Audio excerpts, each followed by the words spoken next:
kalau penghasilan bruto setahunnya lebih dari 60 juta, pakai formulir yang mana ya? Jangan bingung, ini caranya. Kamu tahu pakai formulir SPT yang mana? Kawan pajak yang berstatus sebagai pegawai, karyawan, atau bekerja dari pemberi kerja punya kewajiban untuk melaporkan SPT tahunan. Kewajiban pelaporan SPT tahunan ini berbeda ya dengan pembayaran pajak.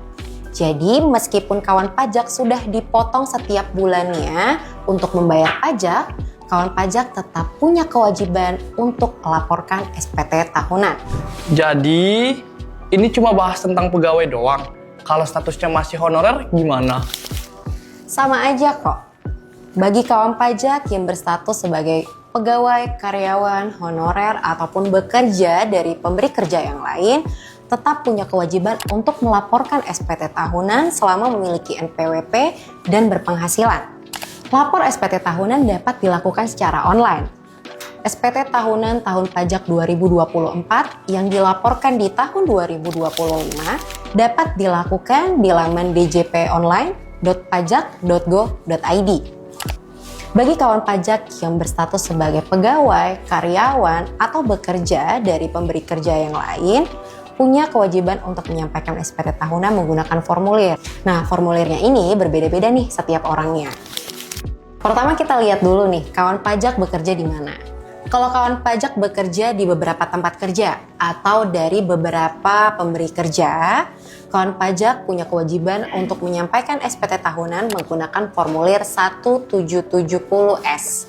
Tapi kalau kawan pajak bekerja hanya dari satu pemberi kerja atau hanya di satu tempat aja, kawan pajak perlu melihat dulu nih batasan penghasilan brutonya. Dari mana? Nah, kawan pajak bisa nih melihat dari bukti potong yang diberikan oleh pemberi kerja atau dari bendahara tempat kawan pajak bekerja. Kalau total penghasilan bruto dalam setahunnya ini lebih dari 60 juta, maka kawan pajak pakai formulir 1770S. Kalau kawan pajak memiliki penghasilan bruto dalam setahun kurang dari 60 juta, pakainya formulir 1770SS. Kalau misalnya pegawainya punya usaha sampingan, gimana?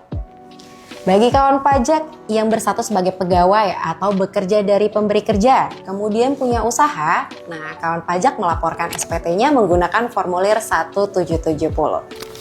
Ingat ya, batas pelaporan SPT tahunan untuk orang pribadi tanggal 31 Maret. Gimana? Sekarang udah paham kan? Yuk segera laporkan SPT tahunanmu, karena lebih awal, lebih nyaman.